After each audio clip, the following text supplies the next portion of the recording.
Hi, it's Kia. I invite you to read with me.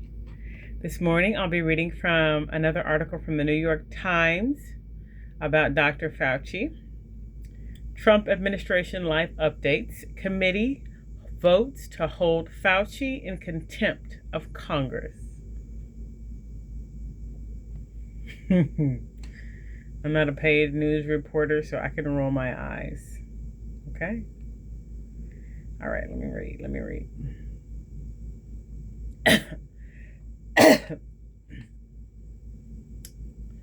This was written by Cheryl Gay Stolberg.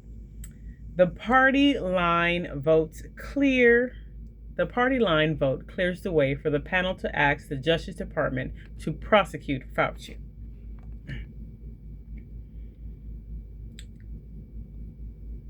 The Senate Homeland Security Committee voted along party lines on Thursday to hold Dr. Anthony S. Fauci in contempt of Congress for his refusal to answer questions at a hearing last week, clearing the way for the committee to ask the Justice Department to prosecute him.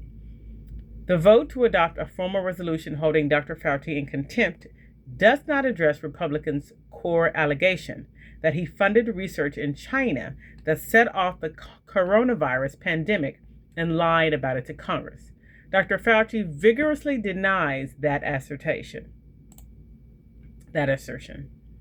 Instead, the resolution accuses Dr. Fauci of failing to comply with a congressional subpoena, a federal misdemeanor that carries a prison sentence up to 12 months.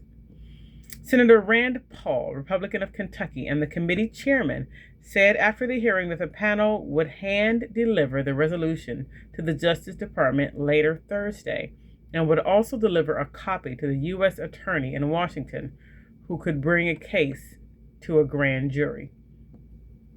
Democrats protested that Mr. Paul was circumventing federal law, which requires that the President of the Senate certify the statement of facts in a contempt resolution before it is transmitted to the U.S. Attorney. For that to happen, the full Senate would have to adopt the resolution with a 60-vote majority, which is highly unlikely. Even with the resolution, prosecution of Dr. Fauci is not guaranteed. Mr. Paul has already informally referred Dr. Fauci twice for prosecution. President Trump, who said after last week's hearing that he has never been a big fan of Mr. Fauci, did not say that he wants to see the doctor should be prosecuted. Asked about Dr. Fauci's decision to take the Fifth Amendment, the president said his lawyer told him to. During his first administration, the president also awarded Dr. Fauci a medal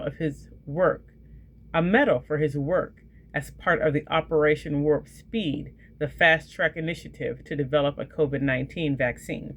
Mr. Trump's social media post before last week's hearing was also telling. Instead of criticizing Dr. Fauci's pandemic response, he criticized the weak first pitch Dr. Fauci threw at a Washington Nationals game 6 years ago. Thursday's vote followed a spirited debate in which Democrats, one by one, introduced motions to postpone consideration of the resolution. In rapid fire, those motions failed along party lines, and Mr. Paul eventually cut the Democrats' effort short. Republicans argued that because Dr. Fauci received a preemptive presidential pardon from Joseph D. Biden Jr., he was not entitled to invoke his Fifth Amendment right to remain silent.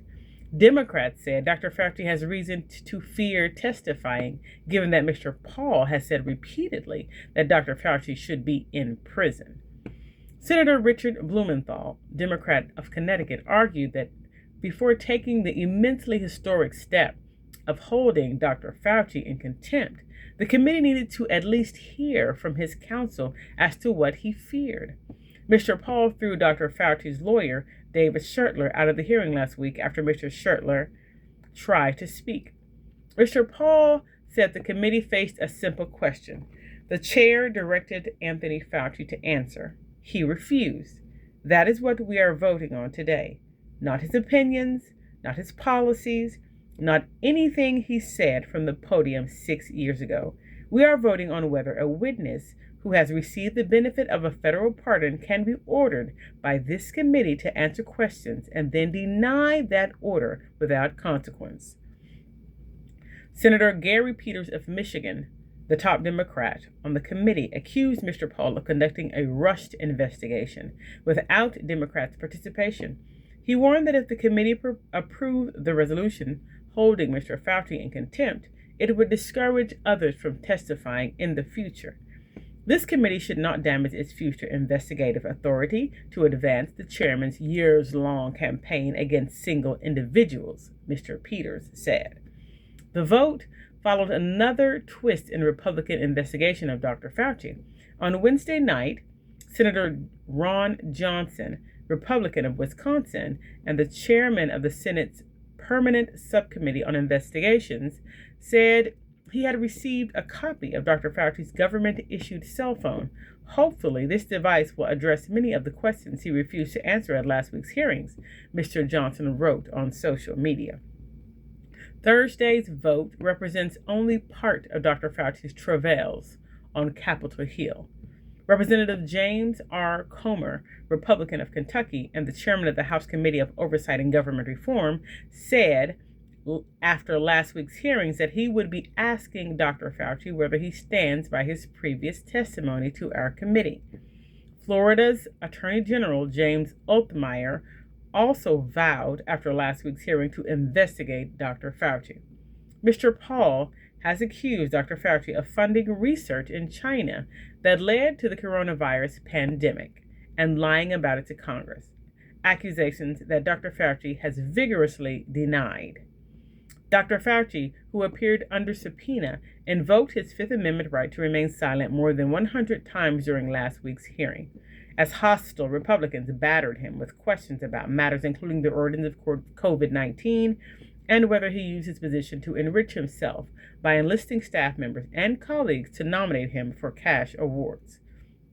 Dr. Fauci's pardon covers only his activities from 2014 through January 19, 2025, Mr. Biden's last full day in office. His allies said that if he testified and made a misstep, he would open himself up to possible perjury charges. Republicans on the panel said the pardon protects him, so he was ineligible to take the fifth. On this issue, legal scholars disagree. Some said his invocation of the fifth was proper because he was legally vulnerable. Others said the pardon offered him immunity. Republicans on the Homeland Security panel said that Dr. Fauci, who made a short statement before invoking his Fifth Amendment right, cannot both testify and refuse to testify at the same time.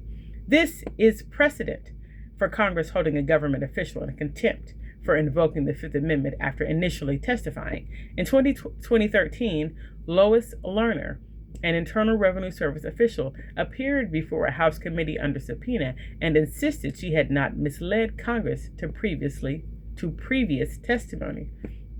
Like Dr. Fauci, she then refused to answer questions. Ms. Lerner was promptly subpoenaed from her job. And in 2014, the House voted along party lines to hold her in contempt of Congress. But in 2015, federal prosecutors refused to prosecute her, saying they disagreed with House Republicans who said that by making her initial statement, Ms. Lerner had waived her Fifth Amendment right. Senator James Lankford of Oklahoma, the sole Republican to question Dr. Fauci, gently at last week's hearing, raised the Lerner case at the end of the session, suggesting that the Homeland Security panel needed to at least consider having a contempt vote. The parliamentary question that I think we've got to be able to deal with is this consistent with Lois Lerner? Mr. Lankford asked. Two advisors to Mr. Trump, who served in his first administration, Stephen K. Bannon and Peter Navarro, each spent 4 months in prison in 2024 for failing to comply with congressional subpoenas. But rather than invoke the Fifth Amendment, Mr. Navarro and Mr. Bannon simply did not show up to testify. Representative Jamie Raskin of Maryland, the senior Democrat on the House Judiciary Committee and the former constitutional law professor, said that Mr. Paul had already tainted a prosecution by asserting he wanted to see Dr. Fauci in prison, while at the same time trying to force him to testify. I do have some sense of the ethics of a legislative investigation, Mr. Ranson said. It just would never occur to me to go around saying a witness should be in prison and then try to prevent them from invoking their Fifth Amendment privilege against self-incrimination over the very matter I'm claiming is criminal. Thursday's vote was the accumulation of a years-long battle between Mr. Paul and Dr. Fauci, who served for nearly 40 years as the government's top infectious disease expert and was well regarded by both parties until the coronavirus pandemic turned him to a symbol of government lockdowns. Mr. Paul has zeroed in on whether Dr. Fauci knew the pandemic started in a laboratory and misled the public and Congress about it. There is no proof of that. Dr. Fauci has said repeatedly that he is open to the idea of a lab leak, but that he believes that the pandemic was natural in origin. Dr. Fauci, 85, did not help his own case by keeping a personal journal on a government computer in which he chronicled not only the pandemic response, but also his own media appearances and friendships with celebrities. Health Secretary Robert F. Kennedy Jr. gave the journal to Mr. Paul, who made more than 1,100 pages of it public in the run-up to last week's hearing. Republicans use it to portray Dr. Fauci as a self-absorbed narcissist, while his admirers noted that he was hardly the only official in Washington to have a big ego. Thank you for reading with me.